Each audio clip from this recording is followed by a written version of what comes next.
मारवाड़ के चुंडा को अपनी बेटी हंसाबाई की शादी करनी है, या यूं कह दो रणमल को अपनी बहन हंसाबाई की शादी करनी है। और इन्होंने सोचा यार अच्छा लड़का कहाँ हो, और पता चला कि साहब मारवा मेवाड़ वाला जो चुंडा है ये योग्य राजकुमार, योग्य वीर पराक्रमी बहादुर साहसी जुझारू।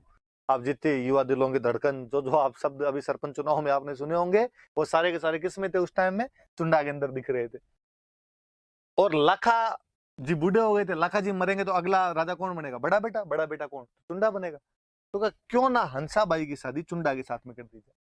अब यदि हंसाबाई की शादी चुंडा के साथ में होती है तो जो हंसाबाई का बेटा होगा वो मेवाड़ का अगला राजा बनेगा। इससे बड़ी बात तो क्या हो कि राजा का जो बेटी का बेटा हो अगला राजा बने। मेवाड़ मारवाड़ आपस के अंदर भाई बंधुचारा रहेगा, रिश्तेदारी रह जाएगी। तो मारवाड़ वालों ने अपनी राजकुमारी हंसाबाई का रिश्ता इस चुंडा के लिए भेजा, मेवाड़ वाले राजकुमार चुंडा के लिए। ये राजकुमार है, ये तो यहाँ का राजा है।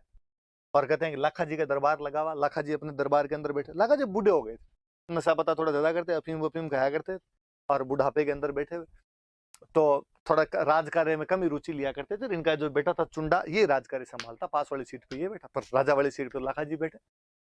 गेट कीपर आया, गेट कीपर ने कहा साहब मारवाड़ से कोई दूत आए। पहले क्या होता था, रिश्ता वगैरह करने के लिए पंडित जी जाया करते थे, पंडित जी 4 आदमी और लेके 5 आदमी जाते, राजकुमारी का रिश्ता करके आ जाते। लाखा जी का भेजो, कौन है। आए साहब, पंडित जी आए, आगे दुआ सलाम की, रामा श्यामा की। हाँ बताओ पंडित जी क्या समाचार लाए, मारवाड़ से क्या लेके। और पंडित जी के मुंह से निकला कि राणा जी हम तो नारियल लेके आए। नारियल का मतलब है लड़की का रिश्ता लेके आए। और लाखा जी हंसे जोर जोर से। लाखा जी ने कहा क्या बात है, अभी तक बुढ़ापे में भी हमारे लिए रिश्ते आ रहे हैं। और लाखा जी ने सोचा रिश्ता मेरे लिए है, और पंडित जी को अपनी गलती का sir sorry sorry sorry sorry sorry, actually मैं पूरी बात बोलनी भूल गया, रिश्ता आपके लिए नहीं। तो ये आपके जो लड़के हैं, आपके जो राजकुमार है चुंडा जी जो आपके पास में बैठे हैं, हम तो इनके लिए रिश्ता लेके आए।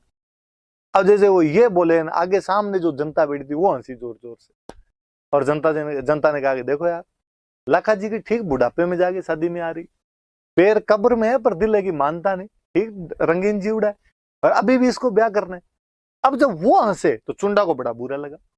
किसी के सामने उसके पापा के बारे में हंसे, कोई पापा के बारे में बेइज्जती हो तो बुरा लगना स्वाभाविक सी बात है। और चुंडा ने जनता को कहा तुम किस बात के हंस रहे हो। और उनको कहा, पंडित जी को उनका, पंडित जी देखो सॉरी, धन्यवाद, आप मेरे लिए रिश्ता लेके आए थे, लेकिन क्योंकि मेरे पापा ने शादी की इच्छा जाहिर कर दी इस राजकुमारी से, इसलिए राजकुमारी मेरे लिए तो मम्मी के समान है, इसलिए इसकी शादी करना चाहते हो तो मेरे पापा के साथ कर दो। पंडित जी ने कहा यार दिमाग खराब हो गया चुंडा तेरा, एक बार पापा की तरफ तू ढंग से देख तो ले, डोगरा थोड़े साल जिंदा रहने वाला है, हम क्यों करते हैं इसके साथ में शादी। तो उसने कहा फिर रहने दो, मैं तो करूंगा नहीं इसके साथ में शादी। वो बाहर है 500, उन्होंने कहा ये ठीक है, बाप कह रहा है बुढ़ापे में मुझे ब्याह करना है, बेटा कह रहा है मेरे पापा से शादी कर दो, क्या करें। तो उन्होंने कहा यार गलती तो अपने से हुई, अपने पूरी बात बोलनी भूल गए थे। अब यदि गए तो मारवाड़ वाले कहेंगे यार भेजा था रिश्ता तो करके ही नहीं है, तो क्या करें। तो एक किसी ने कहा कर देते हैं, लाखा के साथ कर देते हैं। तो दूसरे ने समझा कोई दिक्कत नहीं है, राजाओं के बुढ़ापे में भी ब्याह होते हैं, लाखा के साथ में कर देंगे। पर जब लाखा मरेगा तो अगला राजा कौन बनेगा, तो अगला चुंडा बनेगा। तो फिर अपने जो लाखा के साथ यदि हंसाबाई की शादी होती है तो जो हंसाबाई का बेटा होगा उसको तो छोटे मोटे कोई गांव मिलेंगे, गांव देके बिठा देंगे, राजा का बड़ा बेटा राजा बनता था, बाकी तो सामंत बनते थे, फ्यूडल हुआ करते थे सारे। तो ऐसे थोड़ी होता है, अपने मारवाड़ वालों का भांजा, मारवाड़ वालों का दोहिता, मारवाड़ की राजकुमारी का बेटा 2-4 गांव लेके बैठेगा, ना ना ये तो नहीं। एक तो उनमें थोड़ा सियाना आदमी था, उसने अंदर चलो मैं करता हूँ बात। वो यार उसने कहा चुंडा, इस चुंडा का, चुंडा जी हम आपके पिता से शादी करने के लिए तैयार है, हमारी राजकुमारी की शादी आपके पिता के साथ कर देंगे, पर एक बात बताओ आपके पिताजी के मरने के बाद अगला राजा कौन बनेगा। चुंडा जी ने कहा मैं बनूंगा। अब बस यही, यदि आपके पिताजी की मृत्यु के बाद आप राजा नहीं बनो और हमारे हंसाबाई के जो बेटा हो, हमारा भांजा या दोहिता जो हो, उसको यदि राजा बनाओ तो हम शादी कर देंगे।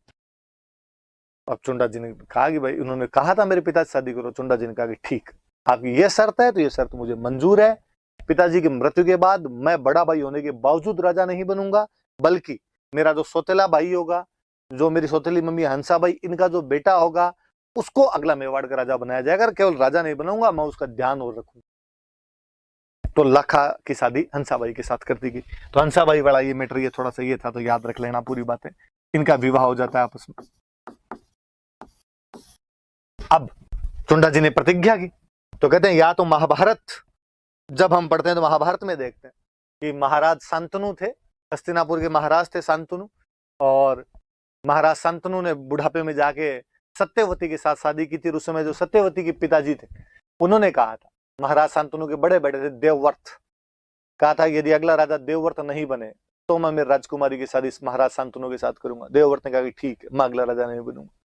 कहा राजकुमार देवव्रत, तुम तो अगले राजा नहीं बनोगे, लेकिन कल को तुम्हारी शादी होगी, तुम्हारे बच्चे होंगे, वो तो कहेंगे, वो क्लेम करेंगे कि राज्य हमारा था, हमारे पिता का था, पापा ने छोड़ दिया, बाकी हम तो रखेंगे। तब देवव्रत ने कहा कि यदि आपको ये शक शुबा है तो देवव्रत घोषणा करता है कि मैं कभी शादी भी नहीं करूंगा।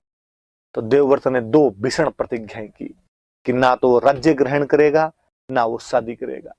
ऐसी भीषण प्रतिज्ञाओं के कारण देवव्रत को कालांतर में भीष्म कहा गया था, कि जिस प्रकार भीष्म पितामह ने अपने पिता महाराज शांतनु की शादी के लिए ये प्रतिज्ञाएं की थी, कुछ उसी प्रकार चुंडा ने अपने पिता लखा के लिए इसी प्रतिज्ञाएं की।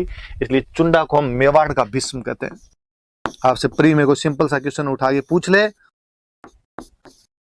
कि मेवाड़ का भीष्म किसे कहा जाता है, तो मेवाड़ का भीष्म किसको कहते हैं? तो मेवाड़ का भीष्म चुंडा को कहा जाता है। जो राणा लखा के पुत्र थे, चुंडा इनको कहा जाता है। हालांकि अपने ध्यान रखना, चुंडा जी ने एक ही कसम खाई थी। चुंडा जी ने कहा था कि मैं राज्य ग्रहण नहीं करूंगा, मैं राजा नहीं बनूंगा, बल्कि राजा अपने सौतेले भाई को बना दूंगा। उन्होंने ये नहीं कहा था कि विवाह नहीं करूंगा। चुंडा जी ने विवाह किए थे और जितनी अनुकूल संतान पैदा कर सकते उतनी संतान पैदा की थी।